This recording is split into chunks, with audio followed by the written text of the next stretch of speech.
আজকের পর্বে করে দেখাবো কোপ্তা।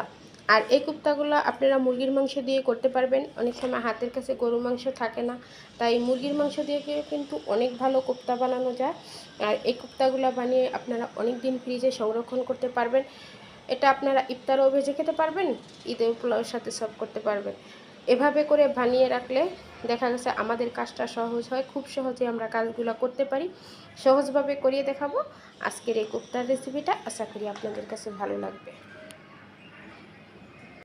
আমি কিছুটা কাবাব বানাবো মুরগির মাংস দিয়ে, আর সেজন্য আজকে প্রেশার কুকারই বানাবো। এখানে আমি 1 কাপের মতো বুটের ডাল অনেকক্ষণ আগে থেকে ভিজিয়ে রেখেছিলাম। বুটের ডালটাকে প্রায় 1 ঘন্টার মতো ভিজিয়ে রাখছি বুটের ডালটাকে। আর এখানে আমি দিয়ে দিব 500 গ্রাম মুরগির মাংস। আমি আজকে মুরগির মাংস দিয়ে কাবাবটা বানাবো। আর একটা পেঁয়াজ কেটে দিয়েছি, কারণ অনেক সময় দেখা গেছে কি হাতের কাছে গরুর মাংসটা থাকে না, তাই আপনারা মুরগির মাংসটা দিয়ে ওইভাবে বানাতে পারবেন। এখানে আছে আদা রসুন বাটা 2 টেবিল চামচ, 1 টেবিল চামচ মরিচের গুঁড়া, 1 টেবিল চামচ ধনিয়ার গুঁড়া, 1 টেবিল চামচ গরম মশলার গুঁড়া, 1 টেবিল চামচ লবণ, কয়েকটা সাদা এলাচ 5টার মতো, একটা তেজপাতা আর 3 টুকরা দারচিনি। সবগুলা দিয়ে দেব। সবটা দেওয়া হয়ে গেলে এখন এখানে একটু পানি দিয়ে দেব। একটু পানি দিয়ে, বেশি পরিমাণে পানি দেব না, যেহেতু প্রেশার কুকারে এটা করব। 3-4টা সিটি দিলেই হয়ে যাবে। বিশেষ করে মুরগির মাংস তো 3টা সিটি দিলেই হয়ে যাবে। এখানে আমি এটুকু পরিমাণে পানি দিলাম, আর পানি দেব না।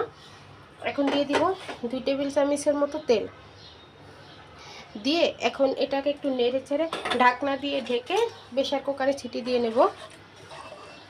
একদম অল্প সময়ের ভিতরে হয়ে যাবে। এখন আমি ঢাকনা দিয়ে ঢেকে দেব,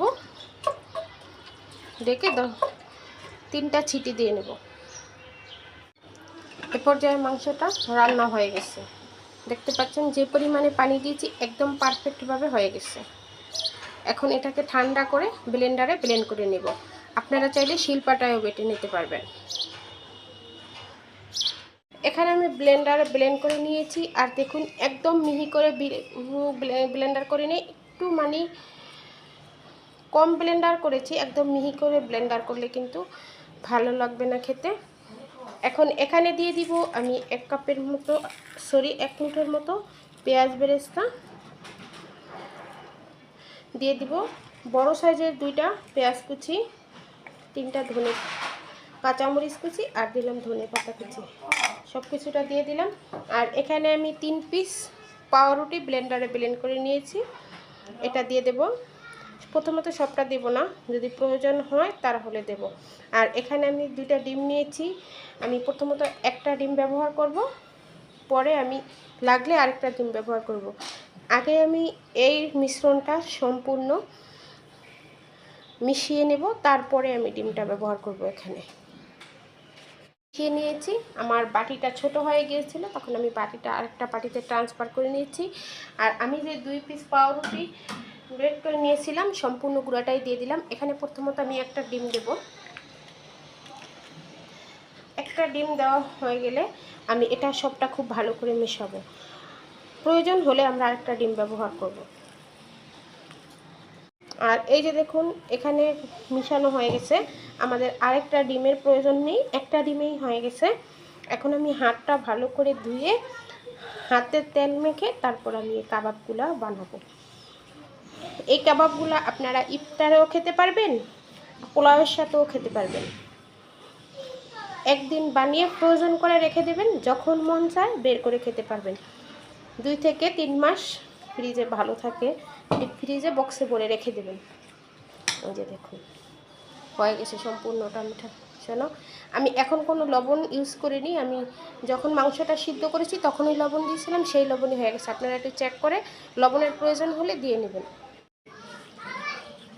এখানে আমি হাত ধুয়ে নিয়ে হাতে তেল মেখে নিয়েছি। এই যে দেখুন, এখন আপনারা কাবাবের শেপটা কীরকম দেবেন, কতটুকু সাইজ বানাবেন, সেটা সম্পূর্ণ নির্ভর করবে আপনাদের উপরে। আপনারা চাইলে বড় বড় সাইজও করে নিতে পারবেন, চাইলে ছোট ছোট সাইজও করে নিতে পারবেন। এই যে দেখুন আমি শেপ দিয়ে নিয়েছি। আমি আরেকটা বানিয়ে দেখাচ্ছি। ওই যে বললাম আপনারা আপনাদের পছন্দ মতো সাইজ করে নেবেন। এই যে দেখুন যে যেরকম ইচ্ছে করে নিতে পারেন। এই যে দেখুন আমি যে একটা মেলা প্লেটে নিয়েছি, এই প্লেটটাতে করে আমি বানাবো এবং ডিপ ফ্রিজে রাখবো। এটাকে ডিপ ফ্রিজে রাখার পর যখন 1 ঘন্টা রাখার পর একটু শক্ত হয়ে যাবে, তখন আমি প্লেটটাকে বের করে বক্সে ভরে রাখবো। আপনারা চাইলে ডিপ্লো বা ব্যাগে ভরে রাখতে পারেন, যে কোনো কিছুতে রাখতে পারেন, যাতে বাতাস না ঢোকে এরকম কিছুতে রাখবেন। এই যে দেখুন, এভাবে করেই সবগুলা বানিয়ে নেব। দেখেই বুঝতে পারছেন। আর এগুলো আজকে আমি ফ্রোজেন করব, তাই আপনাদেরকে দেখাই দিলাম খুব সহজে আপনারা কিভাবে ফ্রোজেন করবেন। এখন এগুলো আমি এভাবে করে ডিপ ফ্রিজে রেখে দেব। 1 ঘন্টা পর যখন একটু শক্ত হবে, বের করে বক্সে ভরে রাখবো। আশা করি আপনাদের কাছে ভালো লেগেছে। ভালো লাগলে লাইক করবেন এবং বেশি বেশি করে শেয়ার করবেন। আর আমার পেজটা ফলো দিতে ভুলবেন না। আর আমার ইউটিউব থেকে দেখলে আমার চ্যানেলটা সাবস্ক্রাইব করবেন। ভিডিও ভালো লাগলে একটা লাইক দিবেন। এখন এখানে কিছুটা কোপ্তা ভাজবো।